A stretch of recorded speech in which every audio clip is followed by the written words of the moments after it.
అందరికీ నమస్కారాలు. ఇటీవల జరిగిన ఎన్నికల్లో ఈరోజు ఈ యొక్క ఎన్నికలంతా కూడా ఫలితాల్ని రావడం జరిగింది. కౌంటింగ్ కూడా పూర్తయింది.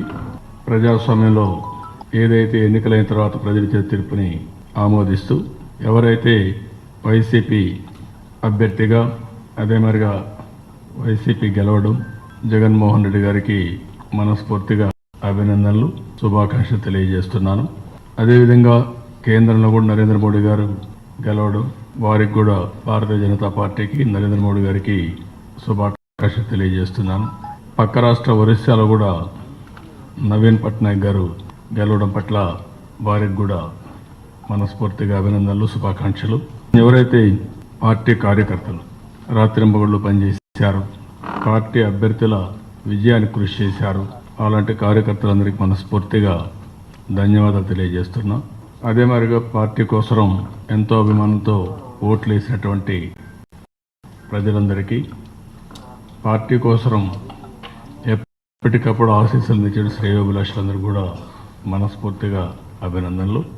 ఈ ఎన్నికల ఫలితాలను సమీక్ష చేసుకుని జరిగాయని కూడా సమీక్ష చేసుకున్న తర్వాత తదుపరి రియాక్షన్ మీకు కానీ ప్రజలకు కానీ తెలియజేస్తాం. తద్వారా భవిష్యత్తులో పార్టీ ఏ విధంగా పనిచేయాలనే విషయాన్ని సమీక్ష చేసుకొని మళ్ళీ ముందుకు పోతాం. నేను ఇప్పుడేమీ మాట్లాడడం లేదు. ఎన్నికలైనాయి, ఫలితాలు వచ్చాయి.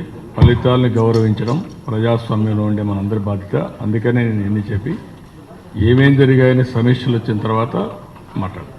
ఒక పక్కన మీరు ఒకసారి ఆలోచిస్తే ఇదే అసెంబ్లీలో నాకు, మా కుటుంబానికి, మా మిస్సెస్కి జరిగినటువంటి అవమానానికి నా జీవితంలో ఎప్పుడూ బాధపడలా. నా మీద బాంబులతో దాడి చేసినప్పుడు కూడా వీరోచితంగా ఎదుర్కొన్నా. 2003 సెప్టెంబర్, అక్టోబర్ నాకు ఇప్పటికి కూడా జ్ఞాపకం. ఆ రోజు నా మీద బాంబులు చేసినప్పుడు చాలా ఒక పానిక్ రియాక్షన్లో కూడా నేను భయపడలేదు.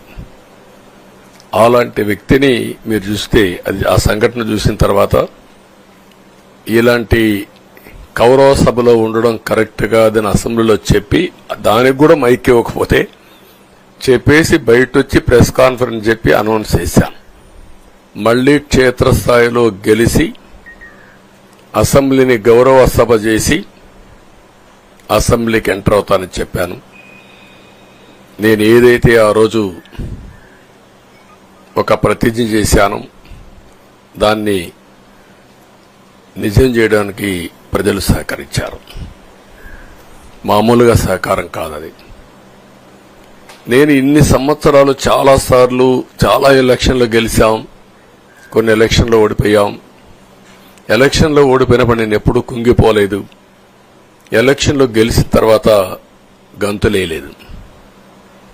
నిబ్బరంగా ఓడిపోయినప్పుడు ఒక బాధ్యత ప్రతిపక్షంలో ఉండి పనిచేయాలి, గెలిపించినప్పుడు ఒక బాధ్యత ప్రజలకు మెరుగైన సేవలు అందించి వాళ్ళని ముందుకు తీసుకుపోవాలని ప్రయత్నం చేశాం.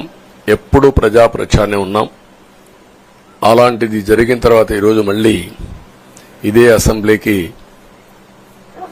నేను ఏదైతే చెప్పానో అది చేసి వెళ్ళడం అనేది ఒక తృప్తి, ఒక గౌరవం. ఆ గౌరవాన్ని నిలబెట్టిన ప్రజలను కూడా మనస్ఫూర్తిగా అభినందిస్తూ మీ రుణం తీర్చుకుంటాం. ఏ విధంగా పనిచేయాలో పనిచేస్తాం. మీ ఎక్స్పెక్టేషన్స్ ప్రకారం పనిచేసి, అయితే ఎప్పటికప్పుడు మీరందరూ కూడా మేము ఓటేసాం, మా పని అయిపోయింది, ఇంకా మీరు చూసుకోండి కాకుండా ఎప్పటికప్పుడు మమ్మల్ని నడిపించే బాధ్యత, మాకు సహకరించే బాధ్యత, మళ్లీ రాష్ట్రంలో ఉండే ప్రజలందరం బాగుపడాలంటే ఏం చేయాలో మేము చేసినప్పుడు ఎప్పటికప్పుడు ఫీడ్బ్యాక్ ఇచ్చి నడిపించే బాధ్యత తీసుకోవాల్సిందిగా వారిని కోరుతున్నా.